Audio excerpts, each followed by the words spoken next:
Hi, welcome to the lecture on environmental radiation. This lecture will be divided into two parts.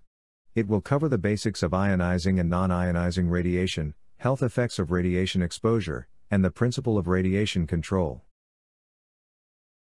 Radiation is energy in an electromagnetic form. In all its forms, radiation is one of the most common environmental exposures, from both naturally occurring sources, radioactive materials, and radiation-generating devices. We are exposed to radiation during flights, in our homes, in the parks, during medical procedures, and on the beach. When radiation interacts with matter, energy is deposited. And when that matter happens to be living tissue, adverse changes at the cellular level may result. Radiation is therefore a core topic in environmental health. Radiation is propagated through space in energy packets called photons. Each photon has an associated wavelength and frequency. A wave motion consists of a series of crests and troughs. The distance between successive crests, or successive troughs, is wavelength. All photons travel at the speed of light, which is 300,000 km per second. The number of individual waves, or cycles, passing through a certain point of medium, over the course of a second is frequency. The energy of a photon is inversely proportional to its wavelength, and directly proportional to its frequency. The energy of a photon is expressed in electron volts. All electromagnetic radiations are fundamentally the same. They all are traveling at the same velocity, which is the speed of light, and differing only in wavelength, frequency, and energy. This figure shows the electromagnetic spectrum, arrayed along these factors. These factors are lay in determining the characteristics of the radiation, and the amount harm it may cause. As you can see in this figure, as the wavelength shortens, and frequency increases, more energy is released at close range, potentially harming living things.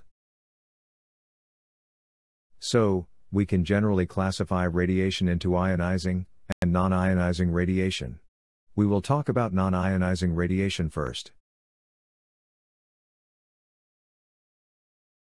Non-ionizing radiation are radiation that does not carry enough energy to ionize atoms or molecules. Non-ionizing radiation consists mostly of the low-energy component of the electromagnetic spectrum. These include extremely low-frequency magnetic fields, radio and microwave radiations, infrared radiation, visible light, and ultraviolet radiation. Electric and magnetic fields are usually coupled. Electromagnetic fields, or EMF, are invisible lines of forces created whenever electricity is used or generated. At extremely low frequencies, they may exist separately. Electric field is generated by stationary charges, whereas magnetic field is generated by moving charges. Extremely low-frequency electromagnetic fields are time-varying magnetic fields with wavelengths greater than 1,000 km, and frequencies less than 300 Hz. It is widely present throughout the environment. They arise with solar activity and thunderstorms, and generated by electric power lines, transformers, motors, household appliances, video display tubes, and many more. The most common effects of ELF field exposure are awareness and annoyance, as with the shock of discharging an electrical charge. Some people report a sensitivity to EMF, but scientific studies have not substantiated this condition. The extremely low-frequency electromagnetic fields may interfere with pacemakers. In general, International Commission on Non-Ionizing Radiation Protection recommended, areas containing electromagnetic fields stronger than 0.5 mTsla should be posted with warning signs, and should be avoided by persons wearing pacemakers. Radio and microwaves radiations have wavelengths varying from 0.1 cm to 100 km, and frequencies of 3 to 300 million kHz. The common sources of radio and microwaves radiations are radars, televisions, radios, cellular phones and phone towers, all sorts of telecommunication systems, microwave ovens, and various types PF medical applications such as procedures using diathermy and hyperthermia process. The radio and microwave radiations produce mainly thermal effects to our body. Some research has suggested these radiations might be associated with possible DNA damage, impairment of fertility, and carcinogenic effects. The protection against radio and microwave radiations requires proper design and shielding of these radiation sources, along with appropriate training. Infrared is given off from any object having temperature greater than absolute zero. It is commonly experienced as heat. The common source of exposure are sunlight, heating and dehydrating processes, welding, glass-making process, and furnace works. Infrared radiation can cause thermal damage to vulnerable areas such as cornea, iris, lens, and skin. Chronic exposure to infrared radiation is associated with cataract. Control of infrared hazards requires limiting the duration of exposures and shielding sources through proper training, use of physical barriers, and personal protective equipment. Visible light has very short wavelengths, from 380 nanometer to 760 nanometer, which corresponds to violet and red color respectively. Common high-intensity sources other than the sun include lasers, electric welding, or carbon arcs, and tungsten filament lamps. A light that is too bright can injure the eye through photochemical reactions in the retina. Sustained exposure to intensities exceeding 0.1 mW per square centimeters can produce photochemical blue light injury. Brief exposure to intensities exceeding 10 mW per square centimeters may cause a retinal burn, resulting in scotoma, or blind spot, which can be permanent. Ultraviolet radiation consists of electromagnetic waves that are subdivided into three bands of the spectrum, namely, UVA, from 315 nanometer to 400 nanometer, UVB, from 280 nanometer to 315 nanometer, and UVC, from 100 nanometer to 280 nanometer. UVA is also called black light. Ultraviolet radiation is non-ionizing at lower frequencies, and ionizing at higher frequencies. Hence, UVC is germicidal, and the ozone layer in the atmosphere is produced by the reaction of ultraviolet radiation on oxygen, at wavelength of below 250 nanometer. The main source of ultraviolet radiation is sunlight. There are a lot of man-made high-intensity sources of ultraviolet radiations. These include sun lamps or tanning lamps, welding arcs, plasma troches, germicidal and block light lamps, electric arc furnaces, hot metal operations, and lasers. Examples of low-intensity sources are fluorescent lamps, and some laboratory equipment. Ultraviolet radiation is essential in vitamin D synthesis. Ultraviolet radiation does not penetrate deeply into human tissues, and hence the injuries it causes are mainly confined to the skin and eyes. Dermal reactions to ultraviolet radiation include sunburn, pigmentations, photosensitivity reactions, and skin cancers. Injuries to the eyes include photokeratitis and photoconjunctivitis. Prolonged exposure may cause cataracts and macular degeneration. Exposure to ultraviolet radiation should be limited, especially among the fair-skinned people.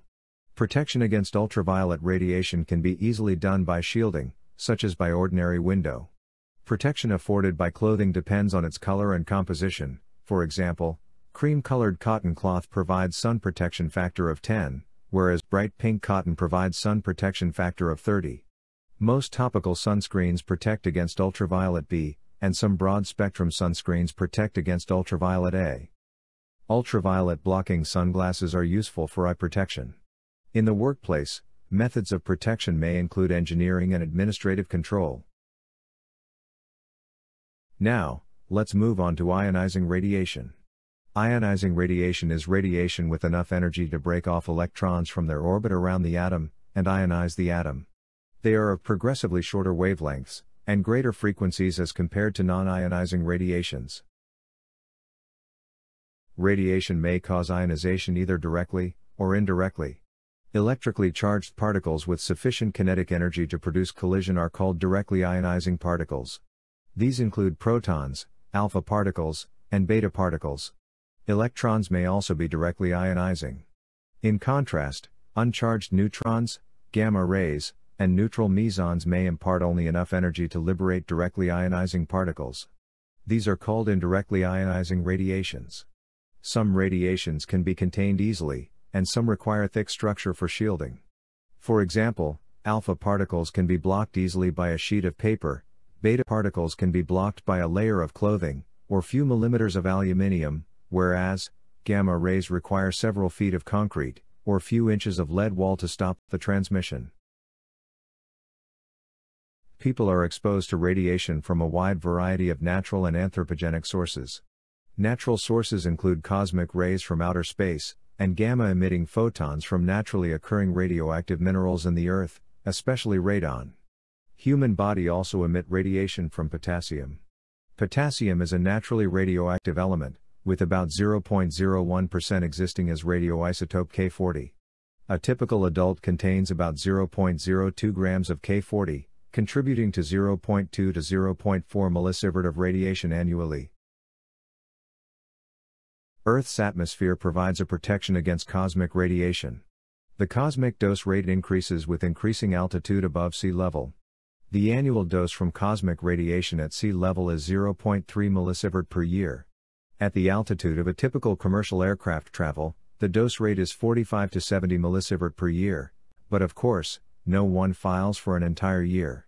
Space travel poses even higher exposure, with dose of about 70 millisievert for a 90-day mission, equivalent to 280 millisievert per year of exposure. Some minerals on the Earth's crust are radioactive. These minerals contribute to the terrestrial radiation of variable doses on different parts of the world. The sources of terrestrial radiations are potassium, thorium, and uranium. Radon is a naturally occurring gas. It is colorless, odorless and radioactive. Radon originates from radium, a naturally radioactive element found in nearly all rocks, soils, groundwater, building materials, plants, animals, and the human body. Radium decays to radon, which in turn, further decays to solid particles, called radon decay products, which are also radioactive. When this happens, the radon decay products can accumulate in basements and enclosed area of a building. Radiation exposure is common in medical procedures. Diagnostic X-rays, interventional radiological procedures, and nuclear medicine procedures use a lot of radiation. The radiation doses for each procedure vary with different in X-ray machines and their settings, the amount of radioactive material given, and the individual's metabolism. Between 1945 and 2014, some 287 nuclear reactor accidents were reported in various countries. 3 accidents are particularly noteworthy. These are the 3 Mile Island Nuclear Generating Station disaster, near Harrisburg, Pennsylvania, in 1979, the Chernobyl nuclear power plant disaster, near Kiev, Ukraine, in 1986, and the Fukushima Daiichi nuclear power plant disaster, in Okuma, Japan, in 2011. The Chernobyl accident resulted in the highest radiation exposures by a wide margin. Some 400 emergency workers received whole-body doses up to 10 Gray, and several dozen deaths occurred acutely. Radiation can be measured in 4 aspects: the radioactivity, the exposure intensity, the extent of radiation absorption, and the dose of absorption in relation to the health effects. Radioactivity refers to the amount of ionizing radiation released by a material. Whether it emits alpha or beta particles, gamma rays, X-rays, or neutrons, a quantity of radioactive material is expressed in terms of its radioactivity, which represents how many atoms in the material decay in a given time period. The units of measurement for radioactivity are the Curie and Becquerel. The unit becquerels represent the amount of disintegration per second. 1 becquerel equals to 1 disintegration per second.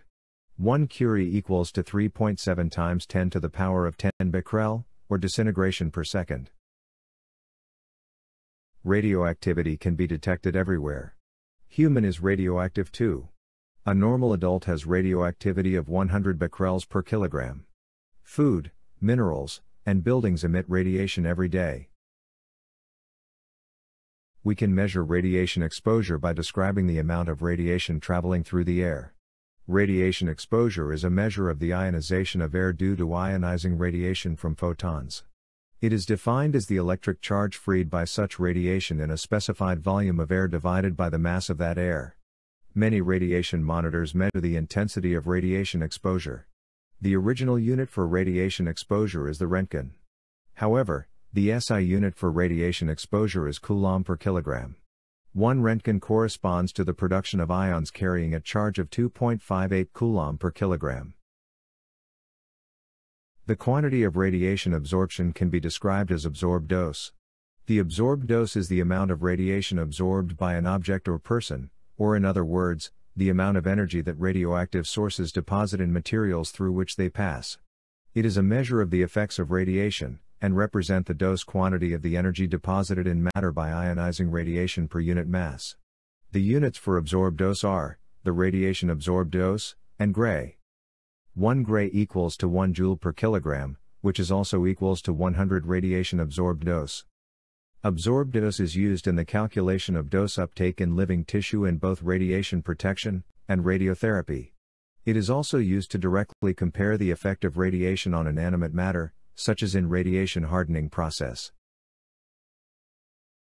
In radiation protection, there are 3 kinds of dose measurement. We have talked about the absorbed dose in the previous slide. Absorbed dose is a measurable, physical quantity, representing the amount of energy deposited by radiation in a mass. The other 2 kinds of radiation doses are the equivalent dose and the effective dose.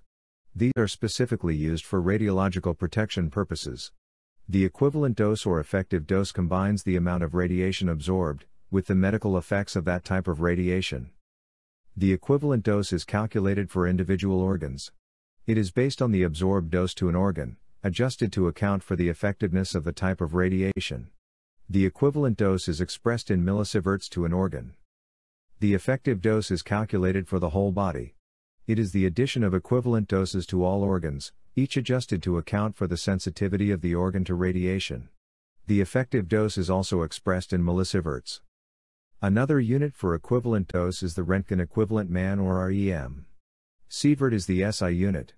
1 sievert equals to 100 REM. To express an absorbed dose in the equivalent dose, a quality factor is used to compare the biological damage-producing potential of various types of radiation, given the equal absorbed doses. For beta and gamma radiation, the equivalent dose is the same as the absorbed dose. Hence, the quality factor is 1. By contrast, the equivalent dose is larger than the absorbed dose for alpha and neutron radiation, because these types of radiation are more damaging to the human body. The older unit of dose equivalent, the Röntgen equivalent man, is actually the product of radiation absorbed dose and the quality factor. This is the end of the Part 1 lecture on environmental radiation. We will continue to talk about the health effects and the protection of radiation in the Part 2 lecture.